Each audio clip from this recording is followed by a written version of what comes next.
बढ़ते हैं आज के पहले मेहमान की जानिब। हमारे साथ मौजूद हैं पाकिस्तान पीपल्स पार्टी के सीनियर रहनुमा मोहतरम नवेद कमर साहब। बहुत बहुत शुक्रिया नवेद कमर साहब अपना कीमती वक्त देने का। हम देख रहे थे कुछ दिनों से नून लीग और पाकिस्तान पीपल्स पार्टी के दरमियान जो है लफ्जी गोलाबारी जारी थी और चीज़ें बड़ी तल्ख होती हुई दिखाई दे रही थी, लेकिन फिर आज आप लोगों का इजलास हुआ, क्या लुब्बे लुबाब रहा, क्या नतीजा निकला उस इजलास का?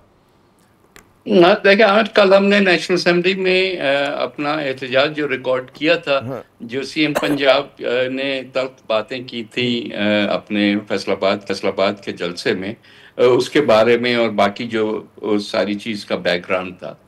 तो हमने आज जो पीएमएलएन की लीडरशिप थी, प्राइमरीली इसाक डार साहब और दूसरे जो रहनुमा बैठे थे, उनको हमने ये अपनी शिकायत भी पहुंचाई और उनको हमने कन्वे किया कि जी अगर आप हमें एज एन एलाई साथ रखना चाहते हैं तो फिर उसकी जो टर्म्स होती हैं ऑफ एंगेजमेंट वो उसको भी क्लैरिफाई करें कि हम ना आपसे कोई चीज़ मांगते हैं, ना आपसे इस सपोर्ट के एवज कोई बड़ी चीज़ होनी है। हम मशवरा दे रहे हैं, आपको मशवरा नहीं है पसंद या आप उसको अल्टरनेटिवली देख सकते हैं, तो उसी स्पिरिट में इस सारी चीज़ को लेना चाहिए, बजाय इसके कि अटैक करना और गोलाबारी शुरू कर देना। ये नीचे की लेवल पे तो बातें हो सकती हैं, लेकिन लीडरशिप की लेवल पे तो इस किस्म की बातें नहीं होनी चाहिए। सो दैट वाज प्राइमरी जो हमारे थे। बाकी जो ऑनगोइंग हमारे उनके साथ डायलॉग है और अग्रीमेंट्स हैं नो, उसके उस पे भी हम जो है उसका फर्दर डायलॉग चाह रहे थे। अच्छा, आपके ख्याल में जी नवेद कमर साहब, क्या किस चीज़ ने प्रोवोक किया मरियम नवाज साहिबा को कि उन्होंने बाकायदा सिंध गवर्नमेंट की कारकर्दगी पे तनकीद की, पाकिस्तान पीपल्स पार्टी पे तनकीद की, बीएसपी पे तनकीद हुई? जो हमने बातें कन्वे की वो इस बैकग्राउंड में थी कि जो हमारा तजुर्बा रहा है सैलाबों से डील करने का सिंध में, वो 2010 में देखा हमने, 2011, फिर 2022 में कुछ चीज़ें हमने भी सीखी।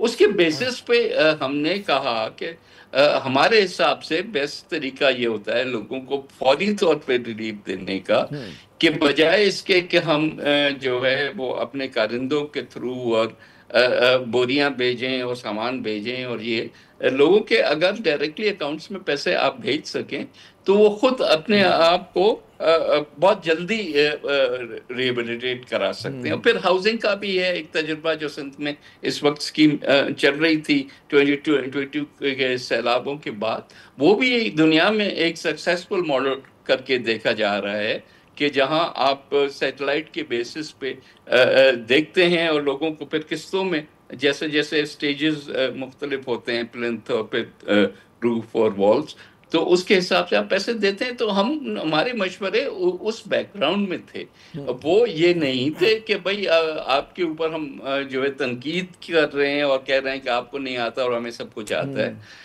सो it should have been taken in the same spirit.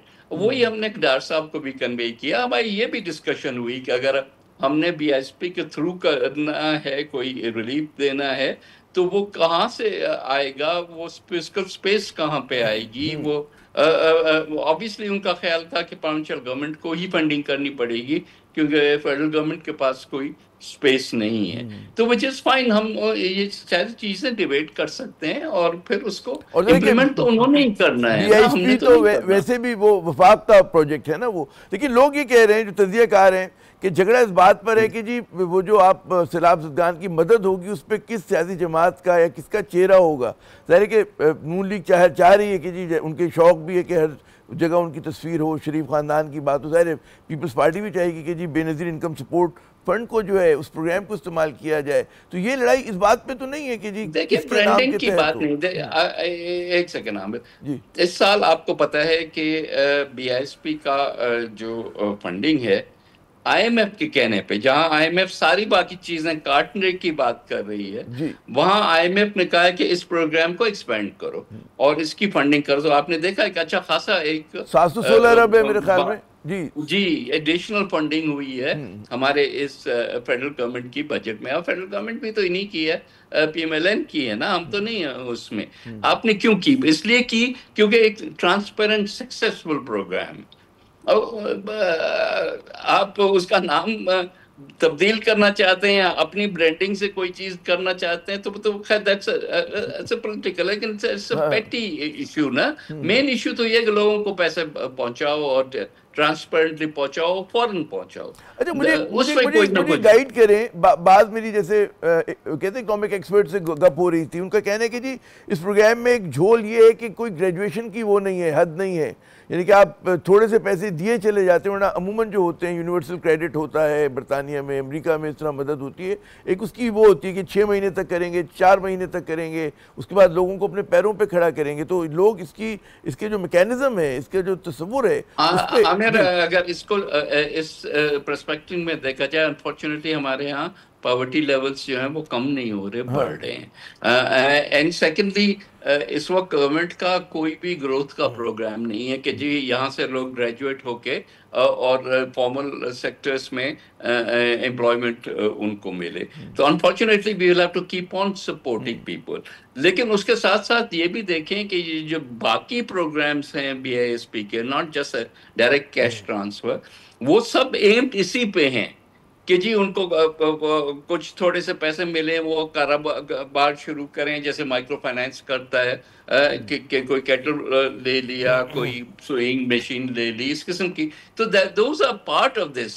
लेकिन उसको इतना एग्रेसिवली इसलिए नहीं परसू किया जा रहा, एंड बाय द गवर्नमेंट, हमारा तो नहीं है काम ये करना, वो इसलिए कि अभी तक जो ओवरऑल इकोनॉमिक एनवायरनमेंट है उसमें चीजें उस तरफ गई नहीं है। दुरुस्त। अच्छा, ये बताइए कि जो आज आप लोगों का इजलास हुआ, उसमें इस बात की कोई उम्मीद हुई कि आप लोगों का जो मशवरा है वो सुना जाएगा, उन्होंने कुछ इसकी यकीन दहानी कराई, या वो चीज़ अब बिल्कुल क्लोज हो गई है? मरीम नहीं नवाज नहीं, साहिबा ने क्लोज जो है नहीं हुई। रद्दमल दिया है कि नहीं हो सकता वो? जी। नहीं नहीं नहीं, ऐसा नहीं है। मैंने आपको अभी भी बताया कि जो हमने इस पे थोड़ा ज्यादा डिटेल भी डिस्कशन की कि फंडिंग कैसे होगी, कहाँ से आएगी, किसके पास सरप्लस है, कौन करेगा, उसमें कथन क्या है। फॉर एग्जांपल ये आया कि आईएमएफ के कंडीशनैलिटीज में ये है कि provinces will throw up surpluses. लेकिन अगर इतनी बड़ी कैलामिटी आ जाए तो प्रोविंसेस भी तो वो उस पे रिलैक्सेशन मांग सकते हैं ना फ्रॉम द आईएमएफ कि जी ये पैसा हम डाइवर्ट क्लाइमेट चेंज की वजह से इधर करना चाहते हैं।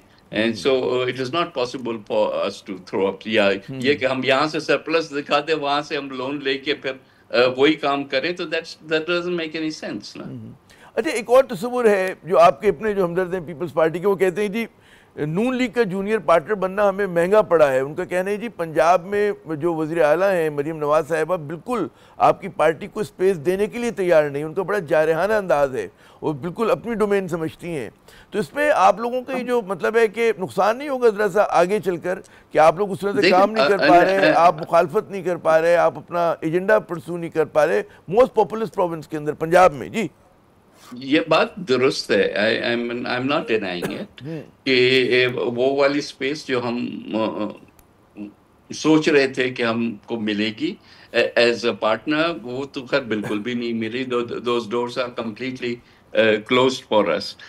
लेकिन वो ठीक है ना, उनको ये एक्सपेक्टेशन है कि शायद पीटीआई से तो वैसे ही खत्म हो जाए कि किसी और के हाथों, फिर हमारा मुकाबला तो पीपल्स पार्टी से होगा। बट दैट इज पॉलिटिक्स, वो तो ठीक है ना, हम भी अपनी पॉलिटिक्स करेंगे, वो अपनी करेंगे, maybe we will be rivals over there. वो अपनी जगह पे है, लेकिन हमारी सपोर्ट जितनी हद तक थी वो तो सिस्टम के लिए थी, not for the rival parties. तो वो सिस्टम जब अच्छा, तक हमें ये कहा जा रहा है कि जैसा है कि पीपल्स पार्टी के इतने तहफुजात है, और हमें पता है कि जो राइवलरी रही है माजी में, तो इतनी कोई मोहब्बतें नहीं है आपके कारकुनों में और उनके कारकुनों में, तो वो मजबूरी का सौदा है कि क्योंकि तहरीक इंसाफ से मुकाबला है। क्या मजबूरी है कि आप इस निज़ाम को सपोर्ट करें जबकि इतनी ज़्यादा शिकायत हैं आपको, इकोनॉमिक पॉलिसीज़ पे शिकायत हैं, पोलिटिकली जिस तरह वो लोग चला रहे हैं, क्या मजबूरी है? देखिए, पहली चीज तो ये कि शिकायत होना कोई अनयूजुअल बात इसलिए भी नहीं है कि we are separate political parties, we are not even the government. तो हमारी अपनी सोच है, अपनी पॉलिसीज है। क्या मजबूरी है? मजबूरी ये है कि ऑल्टरनेटिव क्या है, और मजबूरी ये है कि आज हम पुल आउट कर लें, वेरी आसानी से हम पुल आउट करेंगे, हमारे तो सर से एक बहुत बड़ा बोझ खत्म हो जाएगा जो बैगेज हम कैरी कर रहे हैं इस गवर्नमेंट को सपोर्ट करते हुए बाहर से। लेकिन फिर उसके कॉन्सिक्वेंसेस भी हम देख लें। दो कॉन्सिक्वेंसेस हो सकते हैं। एक पॉजिटिव सो कॉल्ड है कि हम नए इलेक्शंस में जाएं, और नेगेटिव है कि हम पूरे सिस्टम को डिरेल करते हैं। इस वक्त I don't think either of the two is a stability option. तो हम इतना जल्दी तो ऐसे नहीं करेंगे जब तक कि सारी इसकी कॉन्सिक्वेंसेस को हम देख के फिर आगे बढ़े। सिर्फ ये बच्चों का खेल नहीं है कि हमने आज फैसला कर लिया, हम नहीं खेलते, हम रूठ जाते हैं, because it has definitely serious मिसाल कॉन्सिक्वेंसेस। के मुल्क का इस्तेकाम जो है वो हमेशा जो है मुकद्दम होना चाहिए। बहुत बहुत शुक्रिया नवीद कमर साहब, आपने अपना कीमती वक्त दिया। नाज़रीन, आपने गुफ्तगू सुनी उस पार्टी के सीनियर रहनुमा की